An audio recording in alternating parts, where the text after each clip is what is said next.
Deloitte's Energy and Resources practice is pleased to sponsor Oil Shockwave.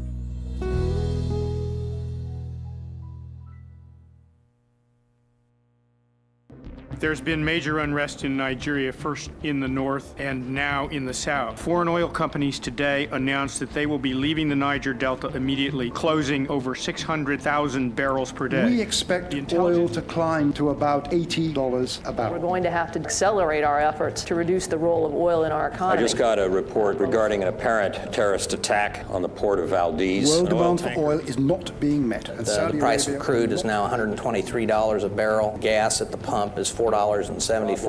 We are at war with a fanatic enemy that has lots of patience and wants to destroy not only our infrastructure, but us. The world runs on oil. Growth, prosperity, progress, security, all are tied to oil. It has allowed us to create a world our predecessors could only imagine. Transportation, electricity, fertilizer, plastics, pharmaceuticals, all of these are the pillars of the great industrial economy. And of these, the United States is the largest. We use more oil per person than anyone else on the planet. But we are now entering a new era, and it is the end of easy oil. The world today really is a different world. A lot has changed, and a lot hasn't changed. What hasn't changed is that we, worldwide, basically depend upon oil and natural gas to provide all the services energy provides. That's how it was in 1974-75. But that which has changed is important. For example, the United States is the world's largest user of oil and natural gas, but running a close second is China, and pretty soon a close third is India. And those two countries are going to grow dramatically in the next 30 years, 50 years, just count the years you want. They're now world superpowers in terms of energy consumption and the desire to buy oil and gas. That's a big difference. They weren't on the scene 30 years ago, and they now are. The world uses approximately 84 million barrels of oil every day. The world produces approximately 84 million barrels of oil every day. There is no margin. There is no oil to spare. The facts are that this is a finite resource.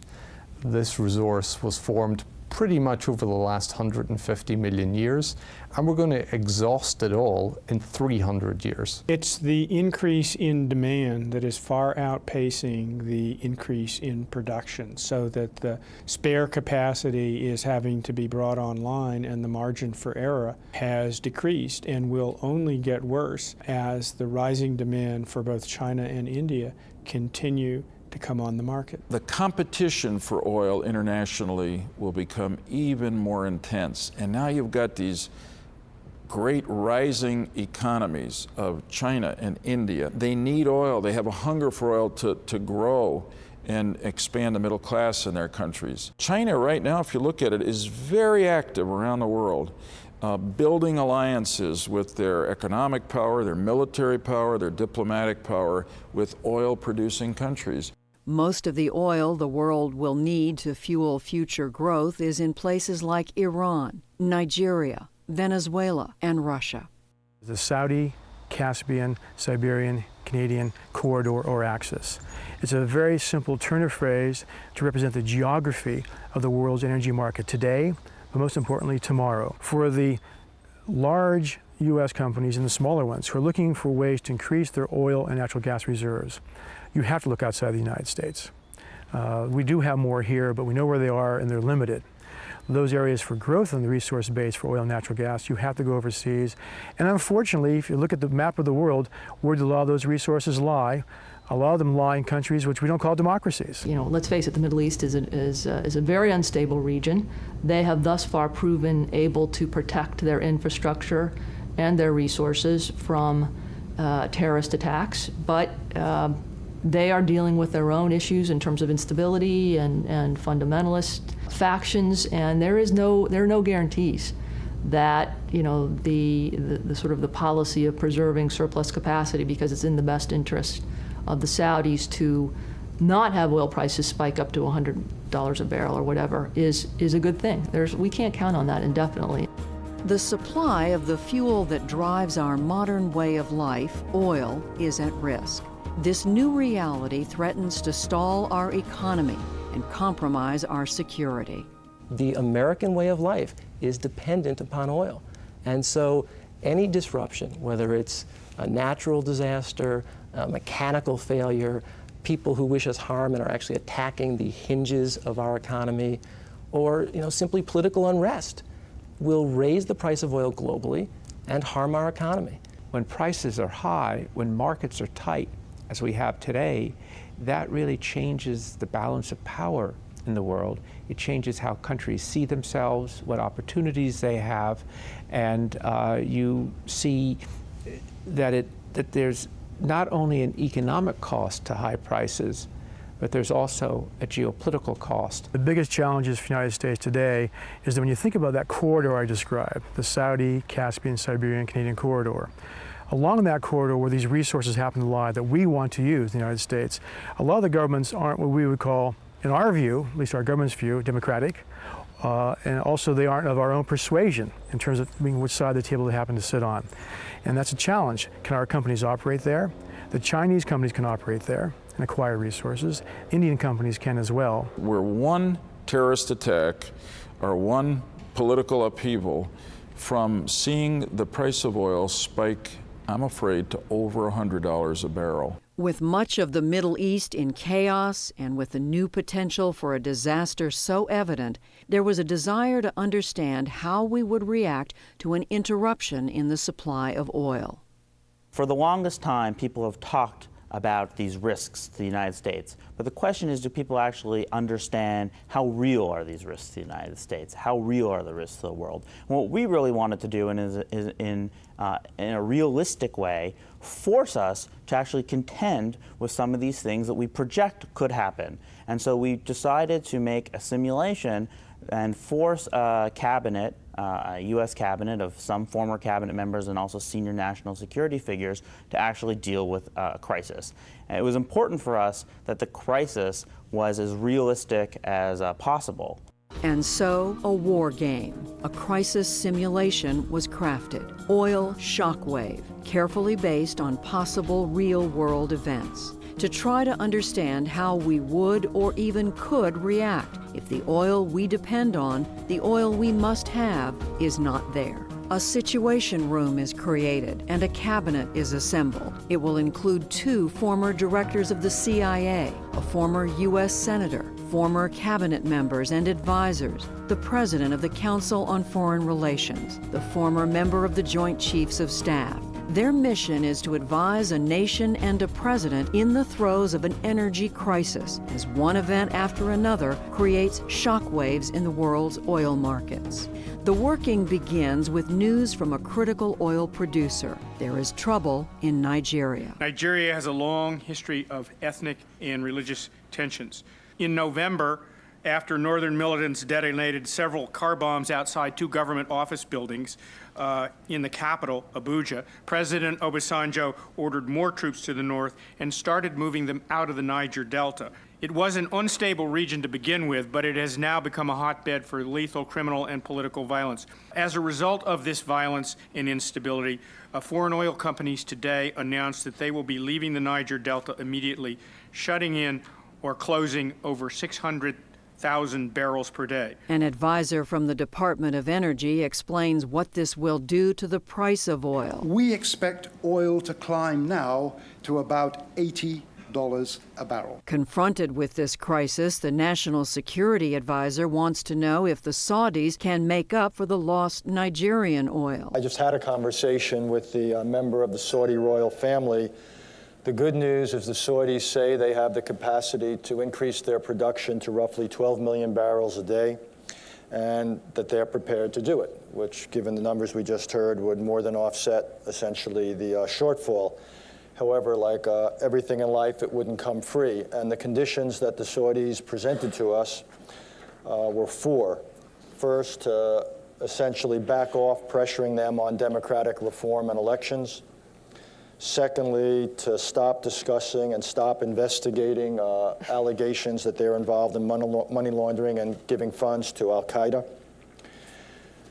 Thirdly, they want us to commence a high-level, ongoing, presidential-level involvement in the peace process in the Middle East. And fourthly, consistent with that last point, they want a summit, with a high-level summit with the president. But even if these difficult demands could be met, the Secretary of Energy doesn't think Saudi Arabia can supply the additional oil the world needs. The other bad news is, at least by our calculations, there is only about 500,000 barrels of oil per day available in surplus capacity now. They may be able to go up to 12 million barrels over time, but I noted that communication didn't have any deadline, and it doesn't seem to me in the near term that we can expect much more from the Saudis than an additional 500,000 barrels per day, along with all the other caveats. Are the Saudis the only place in the world at this point that has spare capacity? The Homeland Security Director sees a significant risk developing. Well, I don't think we have principally an acute problem here. We have a chronic one, but we have a big chronic one, because the lion's share of the swing capacity in the world is now and will be for the foreseeable future in Saudi Arabia. The exports from places that can have crises like the sort we're seeing now, from Nigeria, Middle East, Central Asia, et cetera, are where the bulk, the vast bulk of the world's oil comes from, and increasingly will come from in the future. I believe $80 a barrel oil. I'll defer to the Secretary of Treasury on this, but I think that's going to put us in uncharted territory in terms of effect on the economy. And remember, we have no spare capacity left. So if there's any other hiccup anywhere else, that might be the low. I'm concerned about the political side of it. There's the economic cost and what's this do to the economy, but I can also see lots of members in Capitol Hill and going nuts if oil hits $80. What do we think it would take to send a signal to reassure the markets? Because what I hear you saying, it's more of a price problem than a supply problem at the moment. We shouldn't reassure the markets. We'll be proven wrong. We're just getting started here. The next Saudi demands are going to be much more extreme than this. This business of our backing off on democracy and human rights and not criticizing them, that's just the first installment. What I hear from everybody is that going to the Saudis at this point, and particularly being responsive to their demands, is a non-starter. One thing we need to remember is that we're the United States and we can say what we want. I don't think they will be responsive. They're working very hard with the Chinese now to get the Chinese into their markets. I think they are turning away from us. I think the long-term deal in which we would protect them and they would supply us with affordable oil is basically kaput. And I think we ought to face it. The next demands from them will not be watered-down versions of this. They will be worse. When one looks at the national security risk, one sees that the oil is in countries that aren't necessarily friendly to the United States. Increasingly, they're using it as people like to say, an oil weapon. They're definitely doing things contrary to the national security risk of the United States. Saudi Arabia is essentially a country which is based on what you might call a political bargain between a ruling family and the religious establishment. Well, what happens if at some point that bargain begins to fray, begins to come apart, and you have widespread instability? I wouldn't say that's likely tomorrow or a week from tomorrow or a month from tomorrow, but as one looks out over the next 5, 10, 15 years, I don't know any serious analyst who can rule that out. Faced with unacceptable demands from the Saudi royal family, the cabinet considers releasing oil from the nation's Strategic Petroleum Reserve, or the SPRO. Everyone knows this is at best only a short-term solution. But this idea, the releasing of the SPRO, is rejected. Cabinet members are concerned that reserve supplies could be needed more urgently later.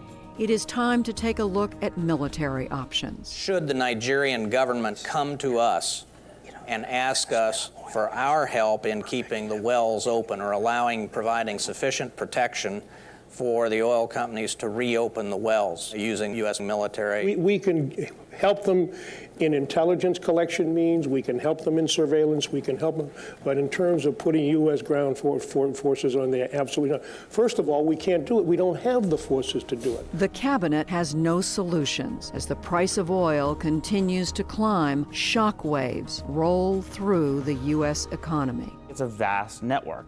It's a vast network that is vulnerable, and it's vulnerable at many points. And because small, especially when you have rising demand from China and India and even the United States, and there's so little spare capacity or oil that could make up the difference, if anything happened in the world, the price will rise dramatically. 30 days later, al-Qaeda strikes in Saudi Arabia. There appear to have been 2 attacks in Saudi Arabia, though our information remains unclear. There was an explosion at the Harad natural gas facility, which has forced that plant to close. It's not known how long the plant will remain closed, but until it can be reopened, 250,000 barrels a day of light crude that would otherwise have been available for export is now going to be diverted for Saudi domestic purposes. With the loss of Saudi oil, world markets are even more vulnerable. The supplier of last resort, the one country that could buffer supply interruptions elsewhere, is out of the picture. We need to take serious action. There's no way we can offset that amount of oil in the world economy, but we're going to have to do things, it seems to me, or accelerate our efforts to reduce the role of oil in our economy. The effect of the Saudi attacks is compounded by news from Alaska. An oil tanker that was entering the port has rammed another tanker that was just about to leave. A massive oil spill has ignited a fire that's spreading throughout the harbor. Initially, it looks like at least 12 of the 18 holding tanks at Valdez are on fire. I should add that Valdez ships about 1 million barrels a day down largely to the West Coast. And so this is a larger problem than the Nigerian issue we were looking at in December. With an attack on U.S. soil, the new priority becomes homeland security. Is our energy grid safe? We have long transmission lines because of the difficulty of getting transmission lines approved through various regulatory and civic processes in the last number of years. So the lines tend to sag, they get hot. They exhibit what's called congestion, and that's why a tree branch falling in Ohio took out the electric power a year ago, August, for much of the East Coast and eastern Canada. That's one of the reasons. And terrorists are, unfortunately, smarter than tree branches. My own candidate for the top of the vulnerability list, the thing that I worry about the most at night, frankly, are refineries. The cabinet now faces a serious crisis. International and domestic disruptions in oil supply will mean severe consequences for the U.S. economy. I've just been informed that the price of crude is now $123 a barrel, and gas at the pump is $4.74. That's for 87 octane. With oil at $120 a barrel, the U.S. must tap the Strategic Petroleum Reserve. Well, let's focus first, if we may, on the Strategic Petroleum Reserve and this demand that or request. I think not only should we not release more, we should not be releasing what we're releasing now. The problem is that we are at war with a fanatic enemy that has lots of patience and wants to destroy not only our infrastructure, but us. And we should not regard this as a market-driven cycle of economic issues. The Treasury Secretary sees a looming financial crisis. We're going to lose the airlines, may lose the autos, may lose PBGC, Pension Benefit Guaranty Corporation may be receiving liabilities that are scary. And so it's just incumbent upon us to do everything we can to get that price down before we have such draconian impacts as mentioned, a loss of 2 or 3 million jobs. This type of hit on American pocketbook in the weight of this fall in consumer confidence and insecurity could lead a spiral down, and it will be harder to stop later. The president should act quickly now, I believe. What advice will this cabinet give to the president? With 3 attacks in 40 days and the price of oil at historic highs, it becomes clear that the nation is on the brink of a crisis like none other. The economic effects that were discussed in the simulation were very realistic. There's no doubt in my mind that real families would face consequences just as were discussed in the simulation were we to see events like that unfold in the real world. Over the last couple of decades, we've seen a phenomenon develop in global markets where many of the foreign countries that hold the lion's share of the oil reserves have formed national oil companies so that those reserves could be held by the national oil companies rather than by the investor-owned oil companies, which had been the case before that. So this being the situation, then it's up to those national governments to determine how much capital they're going to reinvest back in their business, because the monies they receive for their oil oftentimes goes into their government coffers to be divided up into other areas beyond just pure reinvestment in the business. People hear the phrase big oil and think that the major companies whose signs you see on the highway are kind of in charge of the whole thing.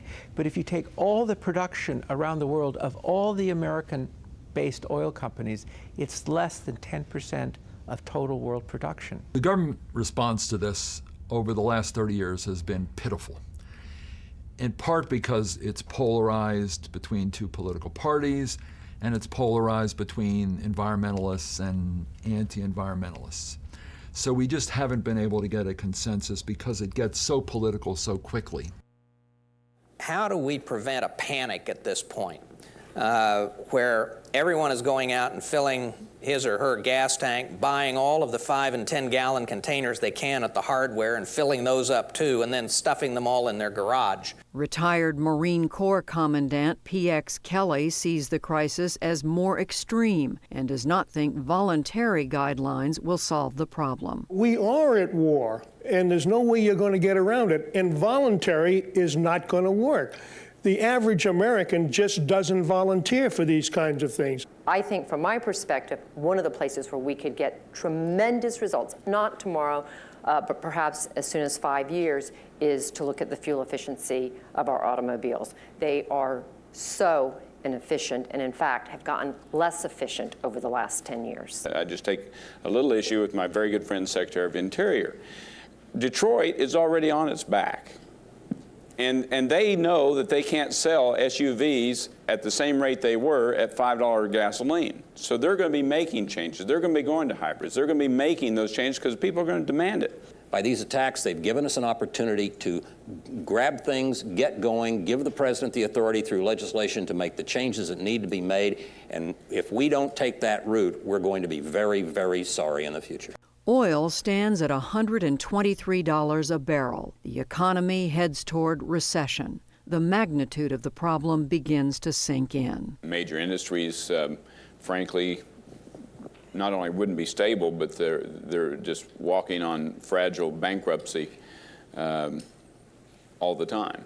Airlines, autos, other energy-dependent industries. I don't think there's a foreign policy or national security solution to our energy predicament.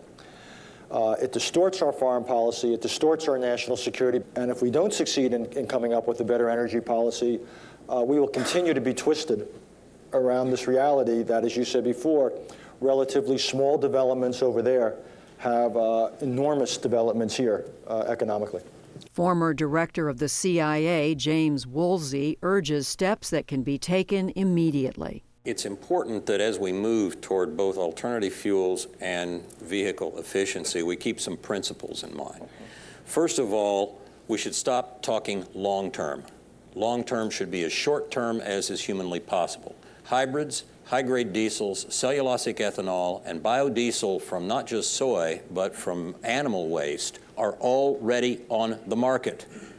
We're not talking about some type of Manhattan Project to invent something big and new and start with new principles. We're talking about encouraging things that are either here or, in the case of the improved batteries for plug-in hybrids, very, very nearly here. The Secretary of the Interior reminds the cabinet that destroying the environment because the country has failed to plan for its energy needs is not really a good option. Even if you did all of the things that people have thought about in terms of drilling for conventional oil, you haven't solved the problem. You simply haven't solved the problem. So, I would hope that we could encourage the president to think about efficiencies and alternatives. We don't want to put Detroit out of business. We don't want to make electricity so expensive that people can't buy it. The Secretary of Defense reminds the cabinet that it is not just the United States that needs this oil. The world is built on relatively inexpensive energy.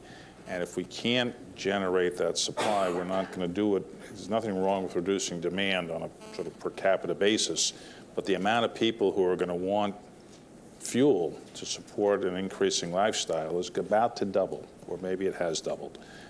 How we get that, I would say, apropos of your point, it's got to be all of the above. because no single thing is going to do it alone. The National Security Advisor brings the war game to a close with this sobering message. If you've waited until the crisis is upon you, as we have in this instance, the real problem is year 2 through 5. How do you impose that kind of daily pain on Americans for a 3 or 4 year period before the alternatives can begin to be felt? Truth is now, as we look at the consequences of $120 oil or more a barrel and gasoline at $5 a gallon, that the American people are going to pay a terrible price, at least in the short term, for not having had a strategy. Events in the real world unfold in rapid succession. Violence erupts again in Nigeria, and the price of oil spikes. Hurricane Katrina devastates the Louisiana coast, forcing much of the Gulf's oil production and refining capacity to shut down. As extreme as the events in the war game appeared, they are in fact a reflection of reality, completely within the realm of possibility. The big messages on the other side of the simulation were that that events anywhere in the world would affect us here, that there's no way of insulating yourself from these events. 2, that prices will rise dramatically, that overnight you could even go from $70 to $120 to $150. You weren't necessarily going to go up slowly, and that could happen with very small amounts of oil coming off the market. In the simulation, only 4% of oil comes off the market, or there's a shortfall of 4% between supply and demand, and yet the price goes up approximately 177% to about $150. Third, that there are great long-term solutions, but they take more than a decade to mature. So once you're in a crisis, there's not much you could do. Talking about 30 years is a very good way to begin. We've had a problem now for 30 years. It started with the first Arab and only Arab oil embargo in 1973-74. We're now 30 years later, and a lot has happened in the world of energy, and a lot has not happened in the world of energy.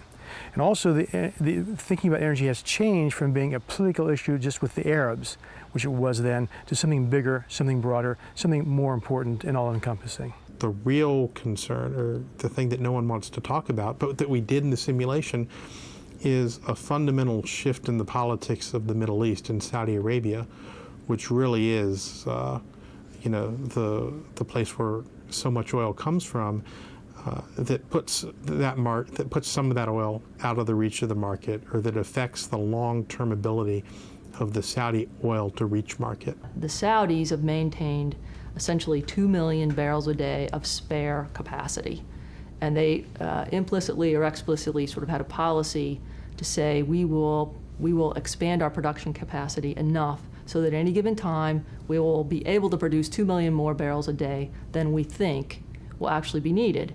And this will provide the buffer so that when there are the inevitable upsets, whether it's a problem in Nigeria with governance or a problem in Russia or whatever problems occur, there will not be such fragility in the market that prices are going to spike up immediately. I think it's a fairly well consensus view that one of the reasons we saw the increase in oil prices that we saw starting at about 2003 and after, and that we still see today, is that spare capacity cushion went away. Compounding concerns about political stability, especially in the Middle East, is a concern among some industry analysts that Saudi oil fields may not be able to deliver the way they have in the past. We should assume that Saudi Arabia might or might not be able to increase their oil production from 8 million barrels a day of crude oil and 9.5 million barrels a day of crude condensate, their half of neutral zone, and liquids, to 12 million barrels a day, maybe, but we shouldn't take that for granted. We shouldn't take for granted that they could safely produce 9.5 million barrels a day for another decade, and we should worry a lot that out of the blue, each of these 5 to 8 key fields could go into very rapid decline. In his book, Twilight in the Desert, oil industry expert Matt Simmons describes his 2001 trip to Saudi Arabia, a trip that changed the way he thought about the world's proven oil reserves. We got to the Abqaiq oil processing plant, this great tour we had, and I was showing, and I just observed this incredible series of processing pipes, And they explained what they did. This is where we extract all the sourness from the oil, and then this is where we extract all the water from the oil. I said, water from the oil? I've been told that these Saudi Arabian oil fields they're so prolific they'll never water up. And the pipes are all stenciled. I've saw more pipe of water than I've ever seen in my life. And I thought, where could there be any shut-in capacity? This plant is operating at full capacity.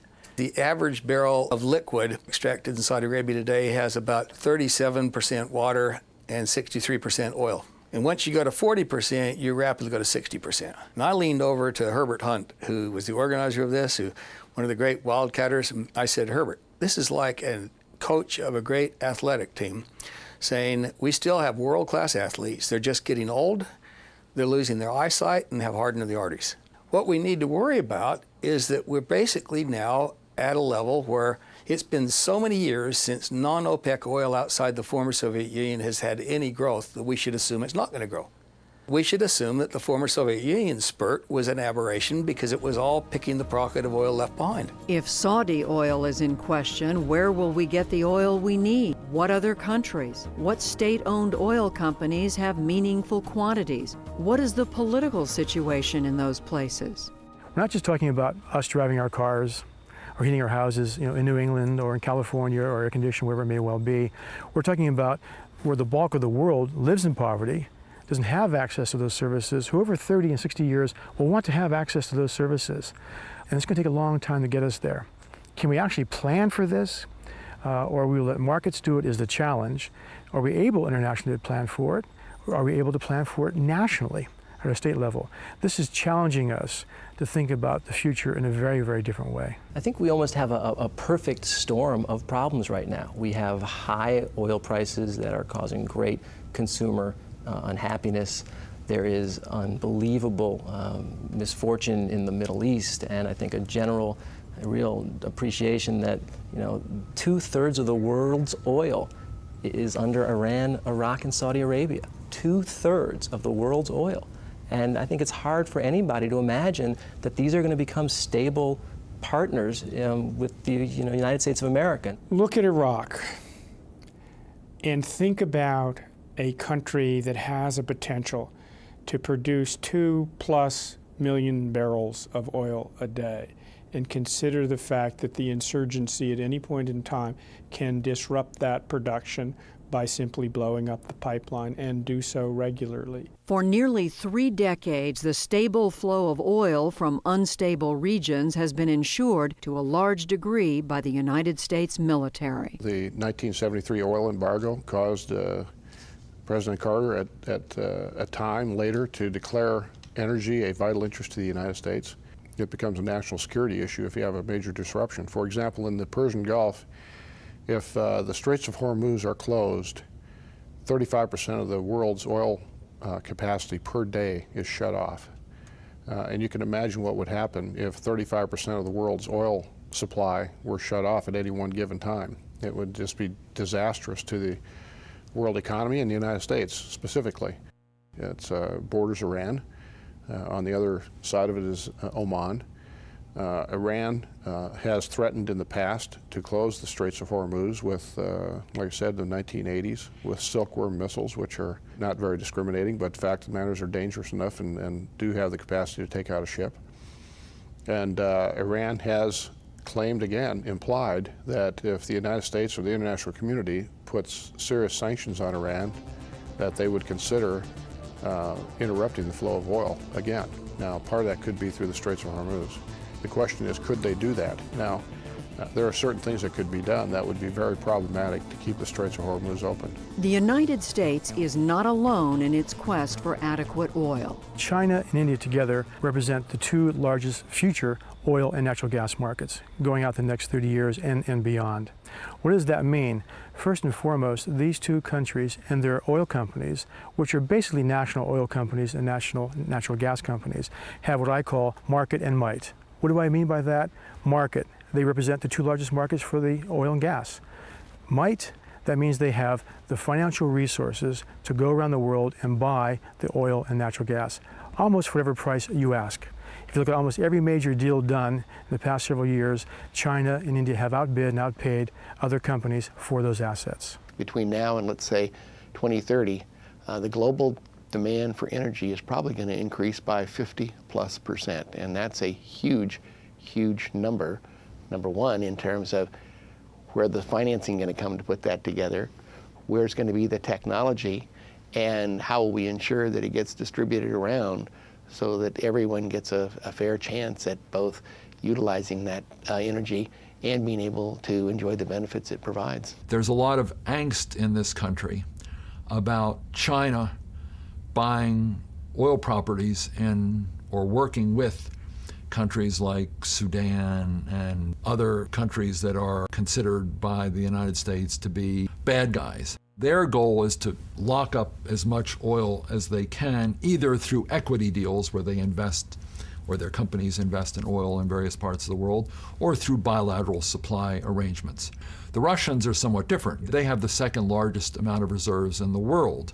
So they're using their oil in a way to strengthen their leverage vis-a-vis countries around them, China, Western Europe, Eastern Europe, other parts of the world, because those countries have become very dependent on Russian oil and natural gas, and that is a source of Russian influence in the region.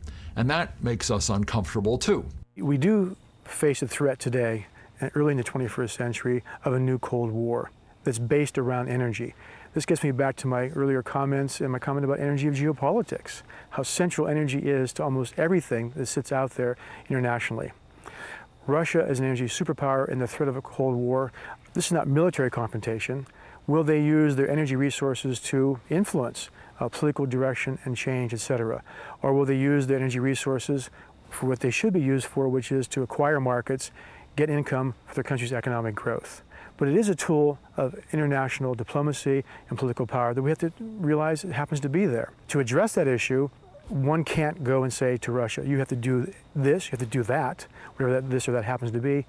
They're sitting on the resource. It's an issue for negotiation, for diplomacy, and sitting at a table with two sides equally expressing their point of view, not being dictated to as to what they should do with oil or their gas, or how they should use their oil gas from a policy point of view. It's their resource. It's even more their resource than we think about, because primarily they effectively renationalized their oil and gas industry in the past 2 or 3 years and are going further to that, so they can use their companies as national tools. Our oil supply problems aren't going away. Global demand for oil, currently at 84 million barrels a day, is expected to climb to over 120 million barrels a day by 2020. What caught the world by surprise the past several years was the speed at which China has grown economically, over 10% a year. And at the same time, their energy consumption, and in particular their oil consumption, was going faster than that. The market got taken by surprise because it wasn't growing at that rate beforehand. This highlights the point that China needs energy to grow the economy, and to be able to provide services to 1.1 billion people today. Will be 1.3 billion tomorrow, being 30 years. It's an enormous appetite. All of a sudden it showed us, if this appetite really opens up, there's an extreme degree of competition for these resources. The need for oil can drive global politics, and the United States is at a crossroads. What will our role be in this new era? We do know in the past, in the oil business, oil was central to a lot of wars that took place in the 20th century. Access to oil for the Germans, access to oil for the Japanese. Do we want to see that repeated? I don't think we do at the end of the day. That's number one. Number two, it's also being a global citizen. There have always been rich, there have always been poor. That will probably continue. But knowing today that 2.5 billion people live on less than $2 a day or $1.50 a day, who don't have access to heat, light, sanitation, clean water, can that persist and have a sustainable future, a sustainable world to live in? So as global citizens, trying to drive this energy story and the energy future differently is not out of charity. It's so we have what we want, obviously, but in so doing, it'll provide that charity to others. I think that's very important to think globally now. We have to think beyond the United States. We're global citizens. If you look at the way the stock market goes up and down, if oil prices decline somewhat, it tends to be good for the stock market. If they go up, it tends to be bad for the stock market in general. And people pay a lot of attention to that. They pay attention, I think, today to two things. One, what the Federal Reserve does, and to what happens to oil prices. Europe is very clearly looking at recession in the face. Absolutely. You've got Italy, which is going like as far south as possible on the GDP scale at a rapid pace. In fact, if it wasn't for the fact that they were part of the Eurozone, they would now be in recession. The UK's had its worst economic growth for 12 years.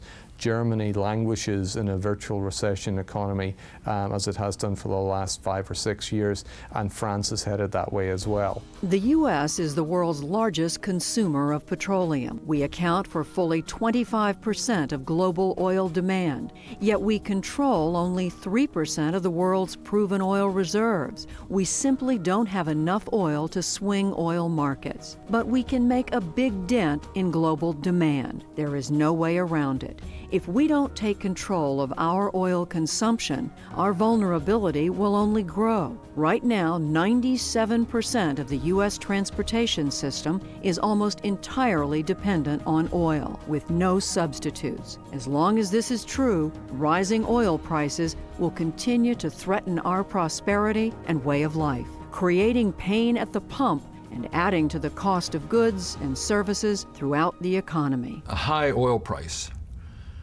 particularly if it shoots up in a dramatic way in a short period of time, is really a huge tax on the consumer. So that if someone or a large group of people are paying more money to fill their gas tank or to heat their homes, it means they have less money for other things, and therefore the demand for many other products diminishes. For business and the economy in general, the new uncertainties about price and supply raise new concerns about profits and jobs. Fred Smith of Federal Express has seen oil shocks before, but has a new sense of urgency. In the early days of FedEx, we managed to begin operations right in the midst of the first Arab oil embargo. And we learned very early on of the importance of attempting to appropriately manage our fuel issues. Smith has new concerns about the ability of his company and of the economy to weather the new realities. As a large user of transportation fuels, we, like all of our competitors and other people in our industry, are concerned that price and supply not get out of hand. If the United States does not do something in regards to a sensible energy policy which improves our efficiency as a society, there are a number of bad things that can result. Probably the most benign thing that could result is a sharp run-up in prices in some future period due to a political event or demand outstripping supply because of the growth of the newly emerging economies like China and India.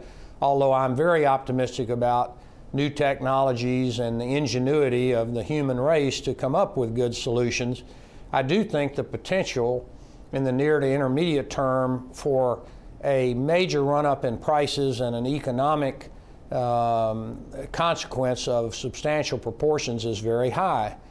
In the same vein, I think that the instability in certain parts of the world that might lead to an economic consequence, as I just mentioned, could also lead to a very serious military confrontation. For Royal Caribbean CEO Adam Goldstein, the rapidly rising oil prices of the last 2 years have been anything but smooth sailing. We are obviously serious users of oil, and although we do many conservation efforts, we need to use about 7.5 million barrels of oil per year to transport our customers around on our two big brands, Royal Caribbean International and Celebrity Cruises. That's a critical cost element to us, and it's of major strategic importance to our business. Most, if not all, of those 8 ships are utilizing biodiesel to some degree right now. The amount of production of biodiesel for commercial use is almost negligible. In our quest to use biodiesel for these 8 ships, within a relatively short amount of time, we have become one of the larger, more sophisticated users of biodiesel in America. The urgent need for a coherent energy policy has led to an unusual alliance of CEOs and generals like Smith, Wald, and Goldstein. The Energy Security Leadership Council is composed jointly of business CEOs of major organizations and retired four-star military officers that both understand the importance of this as an economic issue and as a national security issue. Well, I think the Council recognizes that the remarkable ability of the U.S. economy to withstand the shock that has occurred is primarily because between 1975 and 2000, the energy efficiency in the country doubled. If it hadn't been for that, we would be in severe distress today. And the only way that we can avoid being in severe distress 1, 5, 10, or 25 years from now is if we continue to make those type of productivity gains. We can't afford to lose our will because, for example, there's a respite in the price of a barrel of oil right now. Because if we do, the amount of distress we encounter down the road will be more acute. That's our objective, precisely. I think there is a high degree of partisanship in the Congress over many, many issues, but there is a growing awareness that this issue is the issue in terms of our economic security and in terms of national security. High oil prices are here, and a true shockwave could be just around the corner. Already, our schools, burdened to the brink, are looking at higher transportation costs and higher heating bills and wondering where they will find the money. Already, huge and troubled airlines are confronting additional expenses in an extremely challenging market. Already, consumers are spending more for fuel, which they then don't have to spend on other things. Already, wages can't keep pace with rising costs, and inflation fears are growing. So what happens when this real shockwave hits? We have to face the fact that we have put ourselves in an energy trap, and the trap is starting to close. The question is, how do we get out? The way out is to stop always thinking about supply. The way out is to think about how do we actually use energy? How do we use it? I mean, we drive cars, we heat our houses, we light our buildings. How do we do that? Are there other ways of doing that use less energy or a different technology to produce the energy to produce those services of mobility, heat and light, etc.? We want to think about technologies, almost turn the table and think about technology rather than raw materials called oil, gas, and coal, and drive energy policy in a different way towards technology policy. And maybe it sounds subtle or the same thing, but shifting the focus from energy, where we always say oil. The first word that comes to your mouth when you say energy is oil.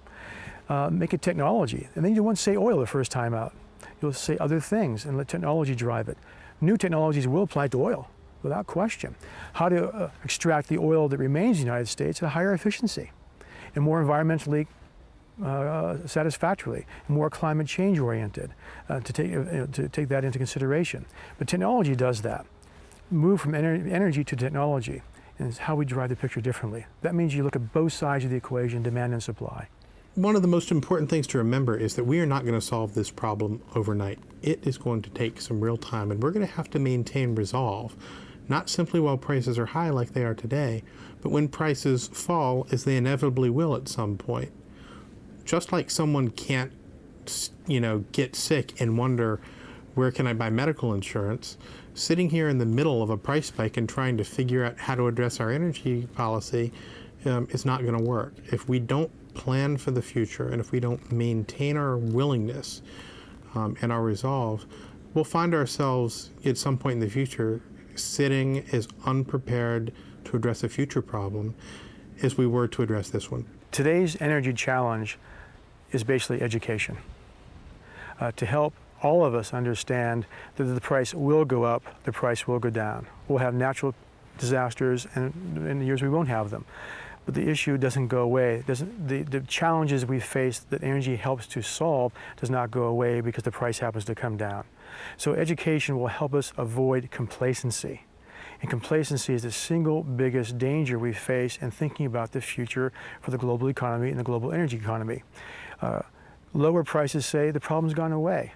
The issue hasn't gone away. It's gotten no less serious in terms of 30 years from now, although we can afford to pay for our gasoline better tomorrow morning. So we have to go away from the issue of focusing on the short-term price and have education and leadership that says we must think longer term than tomorrow morning. We still don't have a serious energy policy in this country, and it's scandalous. Or to put it another way, people are always complaining in the world about partisan sniping. Why isn't there more bipartisanship? I'm prepared to argue this is an area there's too much bipartisanship. What we have is Republicans and Democrats, Republican administrations, Democratic administrations, Republicans, Democrats in the Congress, people at the state level who aren't doing anything to change the fundamentals about American oil dependency. And this is scandalous. This is a large Achilles heel for the economy of the United States. The principal place where we use oil is in our cars, in transportation, cars, trucks, buses, planes. And the way to reduce oil there, I think it's twofold. It's efficiency and it's alternatives. Efficiency, we can talk about driving less, driving more mass transit, driving more efficient vehicles. All of those things are going to be necessary. At the same time, I think, and perhaps what is new now and what you see more of every day, is alternative fuels. Biofuels, ethanol, electric vehicles, hybrid electric vehicles, moving to alternatives so that we don't continue to be dependent on oil to move around the country. What's very striking is that when one looks at sort of measures that matter or these solutions, these near-term solutions, even if we underwent Herculean efforts, if one looks at the amount of projected demand for oil, both in the United States and around the world, and we went through these Herculean efforts, in some ways, we're just putting our fingers in the levee to stop the deluge. And it's hard to tell people to take all these measures, and yet you're not fundamentally solving the problem, you're just stopping the problem from getting worse.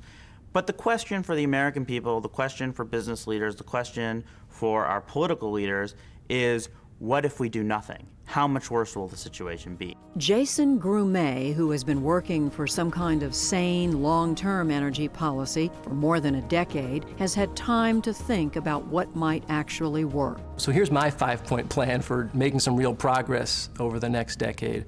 We have to better manage our oil supply, and that means we have to provide different kinds of incentives for the private sector to protect their own resource. The unfortunate reality is these incentives are totally misaligned.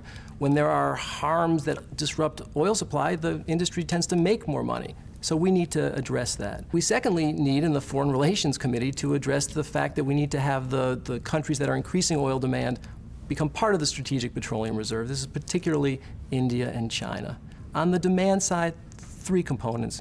Government has to become more forward-leaning when it comes to the research and development, providing the resources that no company rationally would invest in the next generation of automobiles.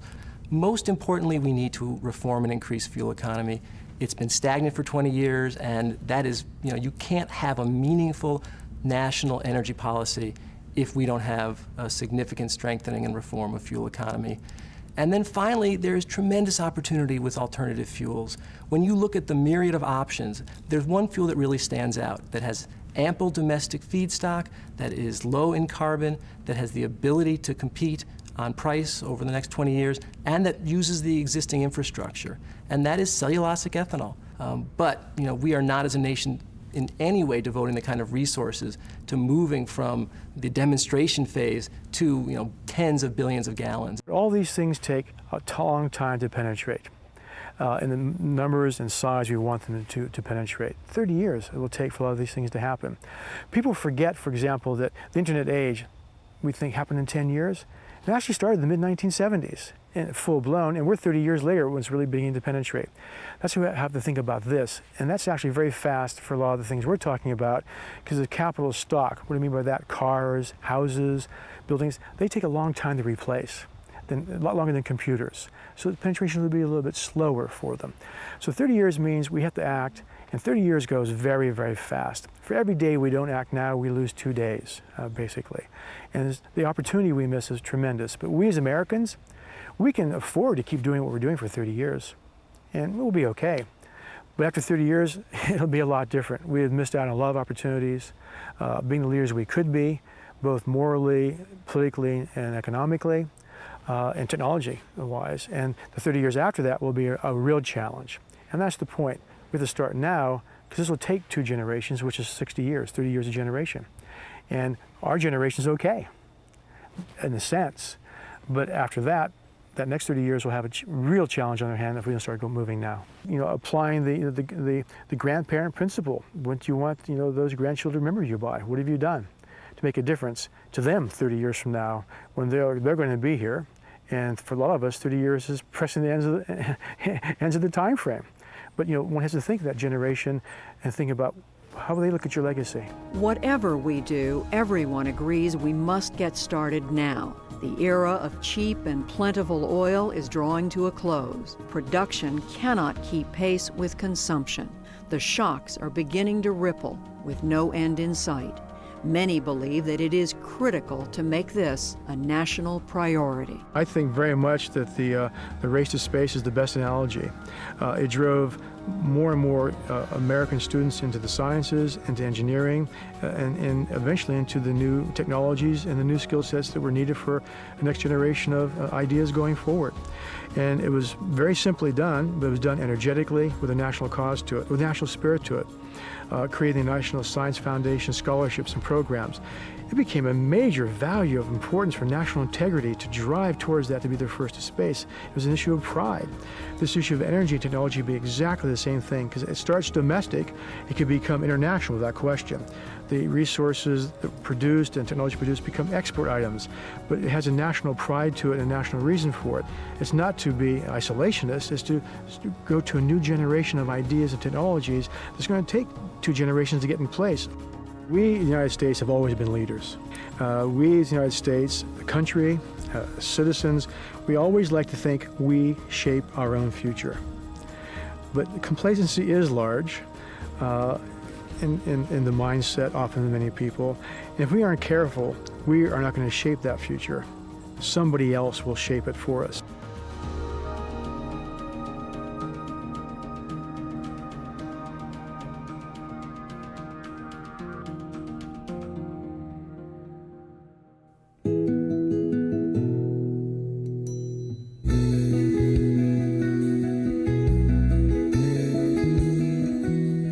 Deloitte's Energy and Resources Practice is pleased to sponsor Oil Shockwave.